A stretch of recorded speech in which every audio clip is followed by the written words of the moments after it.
Nazywam się Magda, a to jest kanał dedykowany stylizacji paznokci. Dzisiaj gość specjalny, Dariusz, ojciec, założyciel Indigo.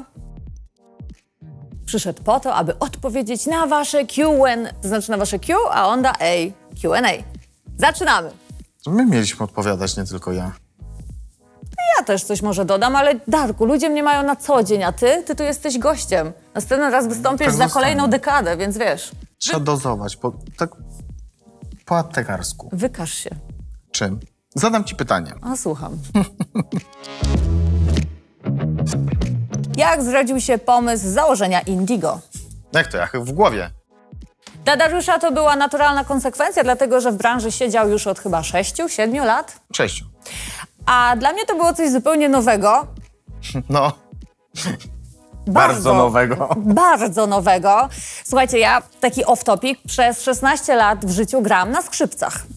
Zatem możecie sobie wyobrazić, że idea przedłużonych paznokci, no taka była dla mnie... Przez kolejne 2 lata wyśmiewała mnie, że jestem królem paznokci, nie? Tego nie puścimy. Puścimy. Niech ludzie wiedzą.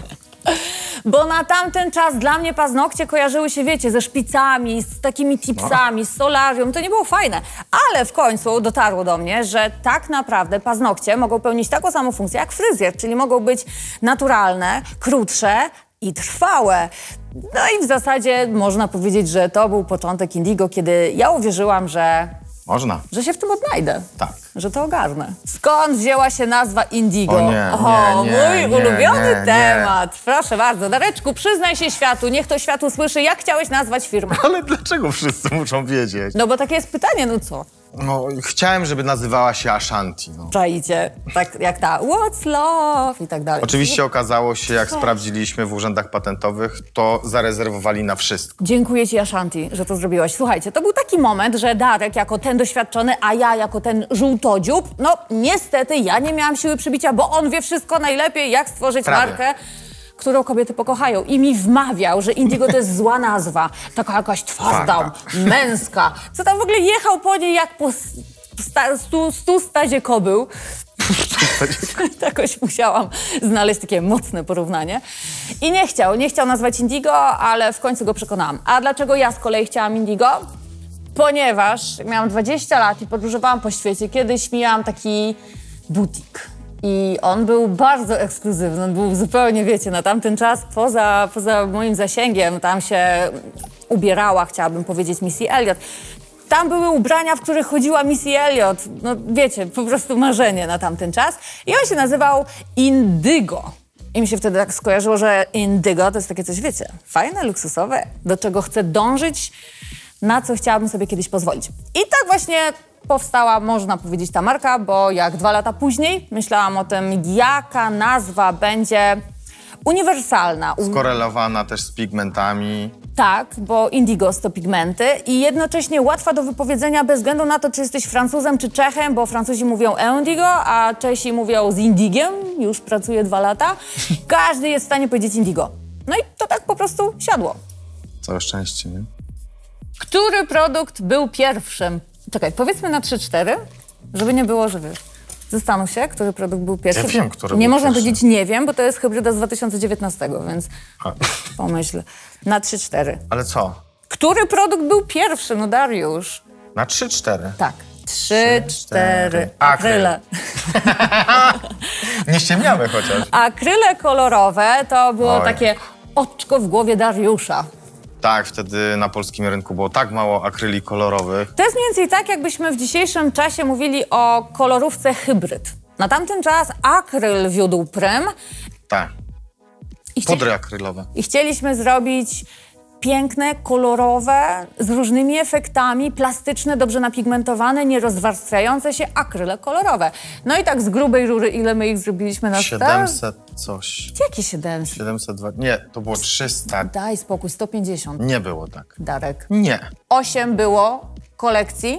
No może. W pierwszej było 35 kolorów. To co mi się pomyliło? W drugiej 21. A, bo 700 coś, to mieliśmy w trzeciej wszystkiego, 8, w czwartej nie? 12. Nie kłóćcie z Jaćką, ja mam naprawdę psychopatyczną pamięć. racja. Nie ma mowy. Jaćkipedia to jest. Czy bardzo się baliście, jak zakładaliście firmę? I na 3-4 możemy to powiedzieć. Kto się bał bardziej? 3-4, Dariusz. Słuchajcie, całe życie, znaczy nigdy się nie bałem w życiu, jak zakładałem firmę jakąkolwiek, ale tu byłem delikatnie spięty. No bo wiecie, przecież ona nic nie wiedziała. Nie, ja sobie robię. To prawda, że nic nie wiedziałam, ale ja się szybko uczę. Nie, byłem delikatnie spięty, bo przecież Jaśka to by szastała na lewo i prawo z zakupami. Nie negocjowałaby cen. Ej, no już nie przesadzaj. No tak było na początku. A kto mnie potem wysyłał na negocjacje, bo nie chciał sam po angielsku gadać? Ale to z braku A wiecie, umiejętności. co zrobiłam? Kiedyś na takiej negocjacji Dariusz myślał, że ma tłumacza, a ja mówię, zapomniałam angielski, Darek, musisz sobie sam poradzić. No, dajcie spokój. Zmuszałam go za każdym razem, żeby operował językiem angielskim i dzisiaj mogę szczerze powiedzieć, że... Już polski potrafię. A tak, ale tylko w czasie teraźniejszym. Następne pytanie. Dobrze, a odpowiedzieliśmy na pytanie? A jakie było? Czy bardzo się baliście? No to ja się bałem. Bardzo trochę. się bał Dariusz, Nie bardzo, trochę się bałem. a ja się wcale nie bałam. No bo ty nie wiedziałeś, o co chodzi. Jakie były etapy rozwoju firmy? No takie progresywne, bym powiedział. To jest tak i widzicie, i teraz możemy przybić pionę każdej osobie, która jest na własnej działalności gospodarczej i która robi za 5, bo my to wszystko przechodziliśmy. Początek Indigo to była jednoosobowa działalność, Dariusz i ja. I pracowaliśmy po 17-18 godzin, 7 dni w tygodniu. No, nie ma wolnych weekendów. I to naprawdę nam chwilę zajęło, żeby dojść tu, gdzie jesteśmy dzisiaj. Dlatego mega piona do wszystkich, którzy zaczynają. Początki nigdy nie są łatwe i nawet nie powinny, bo wtedy zbyt łatwo przyzwyczajasz się do tego, że ta praca sama tak sobie przyszła. Darku, słucham. Jakie były etapy? No? Etapy w firmie. No były takie, że się przeprowadzaliśmy 7 razy. Etapy były takie, że w przysłowiowej, nie przyczepie, tylko gdzie? W przysłowiowym garażu zaczynaliśmy. Więc rozwijaliśmy się progresywnie i w 5. roku firma nas przerosła troszkę. Była większa niż my ogarnialiśmy już logistycznie tą firmę, nie? Tak 2014, no, tak się zaczęło. I to była jazda bez trzymanki od 2014 do 2017. No, 16 z hakiem. Tak, to był, Znaczy, żeby była jasność, nikt wam nie powie, jak prowadzić firmę. To musicie poczuć, jak ktoś wam będzie... O Jezus, skasowałem pytania. I teraz zobaczymy, na ile szef sobie poradzi. Jak się wam pracuje razem? Rewelacyjnie. Doskonale. To jest chyba najlepszy duet, jaki znam. Ale to sam zrobiłem. PR. Z jednej strony to jest 24 godziny na dobę, przez 7 dni w tygodniu. Nie wyobrażam sobie inaczej. 12 lat razem, więc bywa różnie. Dlaczego różnie? No nie masz tak, że czasami już dostajesz pierdolca? Nie. No czasami masz, Darku. Ja też tak mam czasami. Ja tak nie. Ale kluczem jest, znaczy może inaczej, to jest świetna lekcja dla związku, żeby razem prowadzić firmę. No. A z drugiej strony to jest jedyna szansa dla związku, żeby przetrwać, jeżeli firma jest tak intensywna, bo szczególnie w tych początkach, jak mówiliśmy, że pracowaliśmy po 17 godzin dziennie, 7 dni w tygodniu i to po prostu były takie ciągi, no to jak to przetrwać, jeżeli w domu miałby ktoś na nas czekać? No to się po prostu raczej by nie udało. A pracuje nam się dobrze, szczęśliwie teraz, można powiedzieć, od roku mamy więcej czasu wolnego. I, moi drodzy, na 10. urodziny Indigo również odpaliliśmy nasz prywatny vlog. No nie? Ty odpaliłaś nasz prywatny vlog. No, a Dareczek jest cichym beneficjentem, Tak bo jest. bardzo mu się podoba, jak go nagrywam, chociaż tak zawsze trochę udaje, że taki jest... Nie lubię. To nie lubię. Uwielbiasz, Darek. Daj ta spokój. Tutaj Koniec. możecie sobie zobaczyć, co prawda jest dopiero 1 film i 2 piosenki, ale będę co tydzień publikować nowy materiał. To na tym vlogu opowiadamy. To zobaczycie na vlogu. Dzielicie się obowiązkami, czy nad wszystkim pracujecie razem? No raczej, że się dzielimy. No, to by już To nie dało. nie ma takiej opcji. Jaćka składa filmy sobie, a ja pracuję ciężko. Jasne.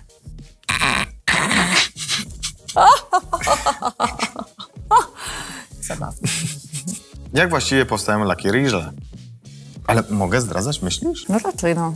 Przecież to na YouTubie są informacje często. No dobra. No mieszacie po prostu. Mieszacie sobie i są. Mieszacie oligomer z monomerem, dodajecie troszkę fotoinicjatora i bum, jest.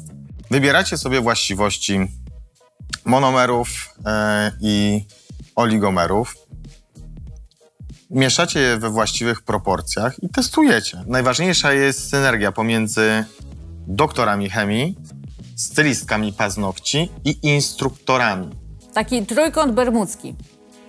I tutaj trzeba zaznaczyć, że każda z tych trzech stron ma różne potrzeby, albo może inny punkt. Wszyscy mamy jedną potrzebę, bo chcemy stworzyć dobry produkt, ale każdy się skupia na zupełnie czymś innym. Dokładnie. I jeżeli pominiemy którykolwiek z elementów tego zespołu, no to niestety, ale nie wyjdzie nam produkt uniwersalnie dobry. Ale u nas wszystko naprawdę fajnie idzie, mamy super zespół i nie możemy się doczekać nowości 2021, bo już niebawem niepieczące piękne żele. No, Madzia. To co, no można tak, z okazji 10 urodzin trochę podnieść spódnicę. Masz dresy. Dobra, następne pytanie lecimy, bo przedłużamy. Trzeba odkrywać rąbek spódnicy, żeby podnieść spódnicę. Kto projektuje kolory i wymyśla nazwy kolorów? A, ciekawe. To jak nie? Jak tak? Słuchajcie, akcja jest taka, że całe życie ja robiłem te kolory i chyba po 3 albo 4 latach przekazałem tobie pałeczkę, pamiętasz? Akcja jest taka, że całe życie 3-4 lata robił kolory, a pozostałe 6 Magdalena robiła. No i tak. Szczerze to jakby uważam, że to moje kolory, pomijając twoje akrylowe, przyniosły nam większe, spektakularne sukcesy. Nazwy wymyślamy razem, chociaż więcej wymyśla Jadwiga. Ja sobie daję prawo do tego, żeby przeforsować nazwę, której Dariusz nie lubi i takim przykładem jest Delikates. Chociaż od roku... Tak, szczęśliwie zajmują się tym nasze dzieci indigowe, czyli zespół R&D, czyli nasze instruktorki. To jest, słuchajcie, wielka burza mózgów. Przy delikatnym nadzorze. Znaczy przy takim, że wszystko przychodzi przeze mnie. W sensie, dopóki to nie będzie po mojemu, to nie pójdzie, ale cudowne jest to, że to już się dzieje bez nas, a my tylko akceptujemy. To jest świetne. Z którego produktu jesteście najbardziej dumni? No, wiadomo. Ja wiem. 3, 2, 1. Proteina. Ale może... No i już żeś przepaliła mi. A ty co chciałeś powiedzieć? No pierwszy był jeszcze inny. Oho, wiecie co to będzie? To będzie pewnie jakiś trup z szafy Dariusza, no? Jaki trup z szafy? Wszyscy korzystają i używają. Efekt syrenki. Trup z szafy? No dobrze, no to okej. To można powiedzieć, że Dariusz jest ojcem efektu syrenki, a ja jestem matką bazy proteinowej. Tylko efekt syrenki miał inną matkę. A, Fedorowicz. No właśnie. Ewela, tak, Ewelina Fedorowicz. Tak. No właśnie, to tak wyjaśnijmy pokrótce, co to za zawiła historia. No to była matka, ja byłem ojcem i tyle. I powstała syrenka, proste. A mnie w tym procesie nie było. Nie było cię, no i nie było. No. Masz swoją proteinkę. Jaki jest powód znikających na długo produktów? Po pierwsze, cały czas uczymy się, aby nasza logistyka radziła sobie z różnymi przeciwnościami losu. Jedną z nich jest na przykład COVID.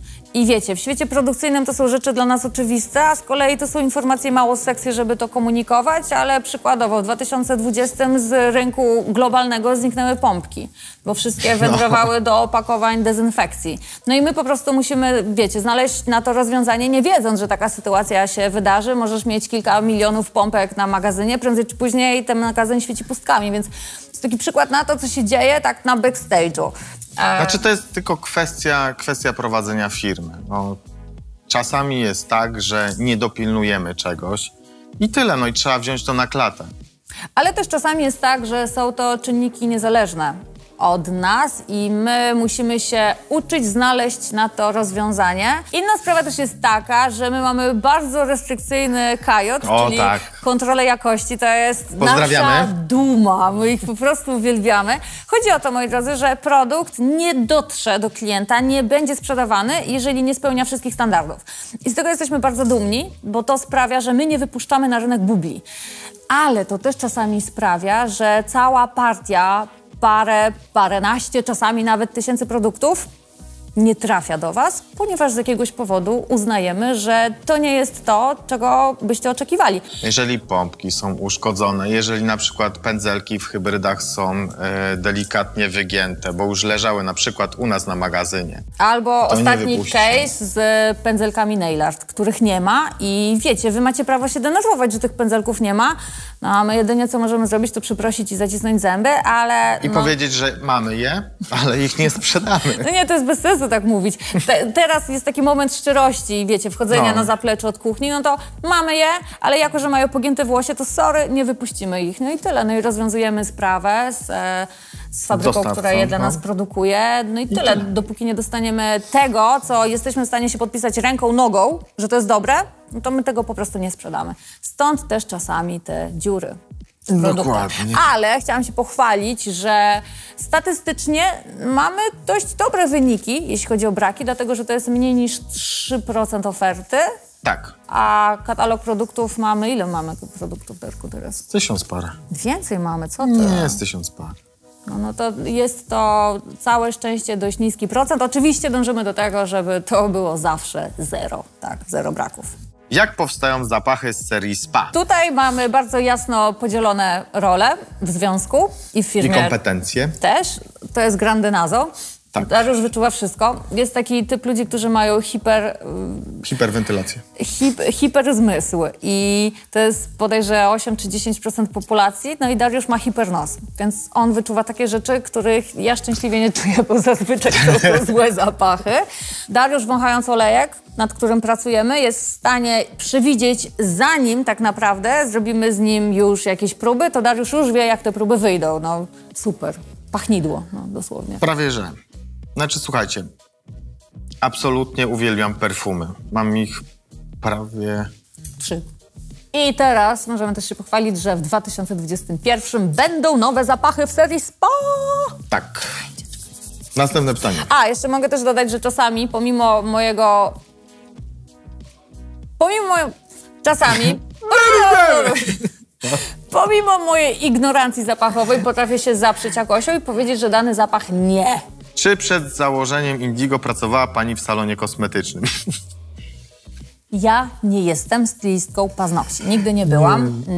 Mimo, że... Nie chcielibyście tego. A nieprawda. Nie chcielibyście tego. Nieprawda, ja się szybko uczę. Tak. Nie robiłam paznokci.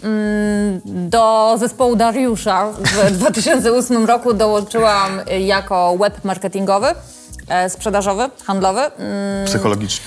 Tak, po psychologii biznesu. W ogóle, jak się nazywała moja praca magisterska? Osobowość marki na rynku kosmetycznym. O, tak. No to się trochę spięło. I nie pracowałam w salonie. Myślałam w ogóle o tym, żebyśmy zrobili taki challenge, że z Darkiem zrobimy paznokcie i zobaczymy, kto je zrobi lepiej. No raczej, że ja. Nie wydaje mi się, Darek. Nie wydaje mi się, dlatego że ja mam ogromną wiedzę, ale taką, wiecie, obserwatora. I bardzo, ale to bardzo niskie zdolności manualne. A Dara z kolei ma wysokie zdolności manualne, ale tak naprawdę nie on siedzi i nie nagrywa. Słuchajcie, zanim zaczęliśmy nagrywać na YouTube'a, no to ja przeprowadziłam 4 grupy Young Team. Od 2013 do 2019, więc ja naprawdę wiem na pamięć, obudź mnie o 4 nad ranem, ja ci wszystko powiem, jak aplikować, jak trzymać pilnik, ja to wszystko wiem, tylko takie trochę 2 lewe rączki do teoretycznie jest dobra, a praktycznie jest noga. No. Więc najwyższa pora na challenge, dajcie znać w komentarzach. Nie. Dajcie znać w komentarzach, czy mamy zrobić taki challenge. Nie. Darek, czy kiedykolwiek miałeś zrobiony manikier hybrydowy? Zasmucę was, nie. Ale nie miałem, ale testujemy na sobie. Jak jesteśmy w laboratorium, to zakładam warstewkę i zanim wy doświadczycie tego produktu, to ja i Kamil testujemy go na własnych paznokciach, patrzymy, jak się zachowuje formulacja, czy piecze, czy bardzo piecze, czy nie piecze, więc nie zakładałem w salonie, ale w laboratorium zdarza mi się. Czy Darek chciał mieć firmę z produktami typowo dla kobiet? Pewnie, że tak. Kurde. Ja lubię tworzyć, a jeśli jeszcze ktoś się cieszy, czyli płeć piękna, to jestem przeszczęśliwy. Zawsze się ze sobą zgadzacie, czy bywa czasem gorąco? No raczej, że jest gorąco. Bywa. Bywa często. Bywa. Są... Co często? No może nie awantury, ale są gorące dyskusje. Ale wiecie, to też jest bardzo dobra szkoła. Kto ma większą rację? Bo no chyba nikt cię bardziej nie jest w stanie pobudzić emocjonalnie niż własny mąż. I umieć zapanować nad emocjami i trzymać nerwy, no to jest najwyższa sztuka. To u nas są takie chwilówki, nie? Tak. Kluczem jest, moi drodzy, jeżeli prowadzicie biznes z mężem czy z żoną, to kluczem jest postanowić sobie jedną rzecz, to my się tego trzymamy, to jest nasza święta zasada. Nigdy się nie obrażamy. To znaczy nawet jeżeli ktoś ma gorszy dzień i jest awantura i wiecie, jest po prostu bardzo źle i uważamy, że ta druga osoba przegięła i poleciała w długą, to... Odpuść. Tak, po prostu odpuść, nie ma opcji na obrażanie się, więc... Ona i tak przyjdzie cię przeprosi, nie? Nie, właśnie o to chodzi, że nie przepraszamy się i nie oczekujemy, może inaczej, nie oczekujemy na przeprosiny i one wtedy się pojawiają. No, Tak, właśnie o to to chodzi. jest fajna zasada, to warto wdrożyć. Ale głównie gorąco to jest, jeżeli chodzi o firmę. Podasz jakiś przykład, o co się tak najbardziej pocięliśmy? O bazę proteinową, przecież to jest oczywiste.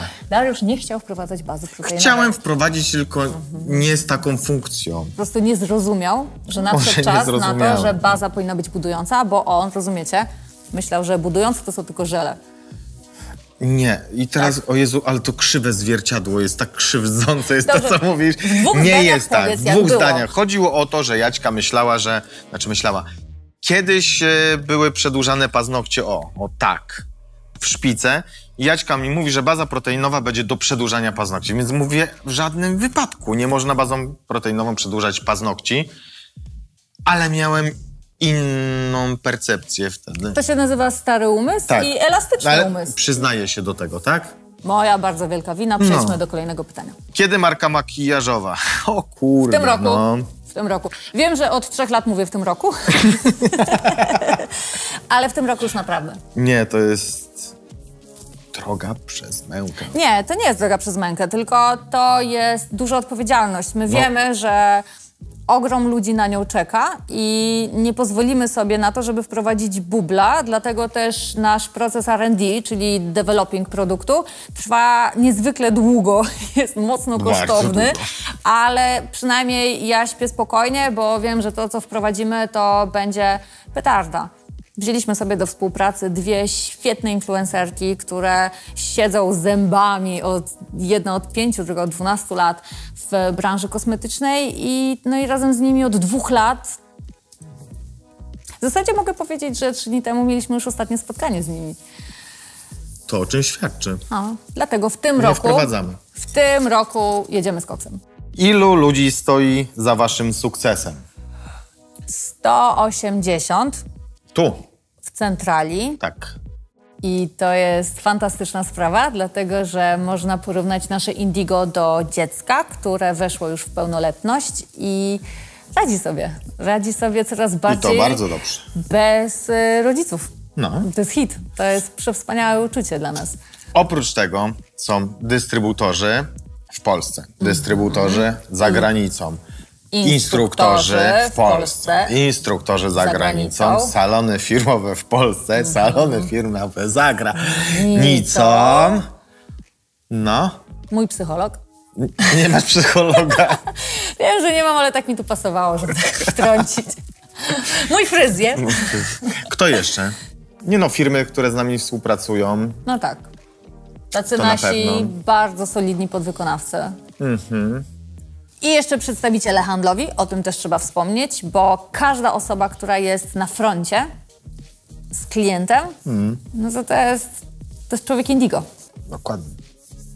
Tak, ale jakbyśmy mieli tak zliczyć, to ile tych osób? Z 300 będzie, nie? No jak 300? Darek, salonów masz 150 przeszło. To jest dużo więcej. Dystrybutorzy mają swoje firmy, do 20 osób zatrudniają nasi dystrybutorzy, więc jeżeli to jest... Ja myślę, że to jest koło 1000. Myślisz, aż tyle? No swobodnie, tak. Myślę, że swobodnie to jest 1000 osób. No. I każdy ma tam swoją mniejszą bądź większą, ale cegiełeczkę. Więc tak, myślę, że z 1000 osób, tak jak Jaćka powiedziała, stoi za sukcesem Indigo. Dziękujemy. Ja wolę. Gdybyśmy mogli cofnąć czas, co byśmy zmienili? Na 3-4 powiedzmy. Co ci 3, pierwsze przyjdzie dobra. do głowy? 3, 4, nic. A znowu. Ty faktycznie ciężko uwierzyć, że my jesteśmy tacy jednomyślni. Dlaczego? Może inaczej. Bardzo wiele błędów popełnialiśmy i to jest naturalna kolej rzeczy, ale te każda błędy, sytuacja miała nas czegoś nauczyć. Te błędy właśnie uczą i to jest Tak. fajne, bo jesteśmy w tym miejscu tylko i wyłącznie dlatego, że Popełnialiśmy błędy. błędy. No. Dokładnie. To też jest w ogóle bardzo dobra lekcja dla twojej dumy, dla twojego ego, popełnić błąd. Uczysz się, że no sorry, jakby co z tego, że jesteś właścicielem dużej firmy, jakby też ci nie wyszło, też ci się coś nie udało, więc zejdź na ziemię, otrzep się, popraw koronę i pracuj dalej. Nie miałem korony. Całe szczęście. Ale mogę na przykład powiedzieć, czego żałuję w życiu prywatnym. No wiem. Na 3, 4. 3, 4. Że się Vloga wcześniej... nie zrobiłam wcześniej. A ja chciałem, że się wcześniej nie spotkaliśmy. Jak można żałować czegoś, co ci nie było pisane, Darek? Poza tym spotkaliśmy się wcześniej. To Ale jest nie moja byliśmy miłość wcześniej. z liceum pierwsza. No. Ale to jest chyba na innego Q&A na temat. Tak. To jest długi temat. Który lakier hybrydowy jest twoim ulubionym? Wybierz tylko jeden. 3, 4. Summer Daltonista. Joy. Dlaczego daltonista? No, faceci zazwyczaj są daltonistami, jeżeli chodzi o kolor. A to była przewspaniała kolekcja Nowy Jork. Uwielbiam ją do dzisiaj. I nazwy, i kolory, i zdjęcia. To było super. No, fajna przygoda. A dla mnie Summer Joy, dlatego że to był pierwszy nasz taki nieoczywisty neon. I to też był dla mnie symbol tego, że nie ma rzeczy niemożliwych, bo siedziałam w laboratorium przez tydzień i próbowałam wymieszać kurde, coś no. z bardzo dobrych jakościowo składników, ale kolory były fatalne. I słuchajcie, no to jest generalnie kwestia, to była walka o to, żeby stworzyć ładny kolor, ładną kolekcję, bo kolorów łącznie my wtedy wprowadziliśmy w gel polishach na start chyba 32, jak dobrze pamiętam. I między innymi ten nasz Summer Joy. To jest taki dla mnie symbol, że nie ma rzeczy niemożliwych. Jak się człowiek uprze, to wyjdzie. zrobi. Tak. I to już koniec naszego odcinka. Bardzo dziękujemy za wszystkie pytania. Mam nadzieję, że za kolejne 10 lat będziecie razem z nami. I zrobicie Jezu. sobie kolejny Q&A. Darek wtedy przyjdzie z laską, byle nie kobietą. Dziękujemy, kochani. Mam nadzieję, że będziecie mieli wspaniałe resztę dnia popołudnia, bo dzisiaj co czwartek 17, odbiorniki nastaw, było Indigo. Dobra, kończmy już. Pa! Cześć!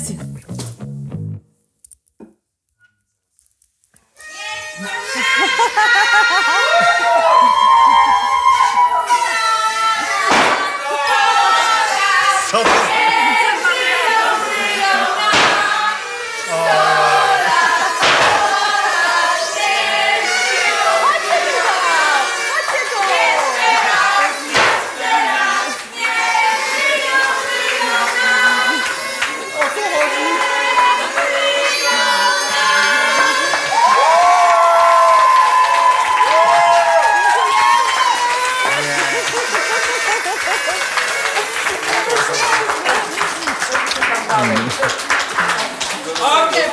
Dziękujemy! Ale Znaczy to jest... Słuchajcie, to jest dobry czas, żeby powiedzieć, że sprzedajemy markę, nie? bzdura! Dziękujemy bardzo! Ci! Weź dmuchnij. Serio? Wyłączyliście ten? Pomyślałeś życzenie? Tak. Cudownie. Ale twoje nie pykło. Ty dmuchaj.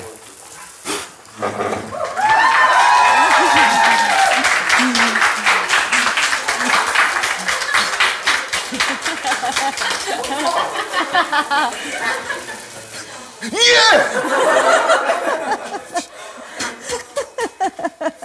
I to już koniec Nie, naszego gorąco. odcinka. Dajcie znać w komentarzach, kiedy chcecie następny Q&A. Bardzo dziękujemy za uwagę. Cześć!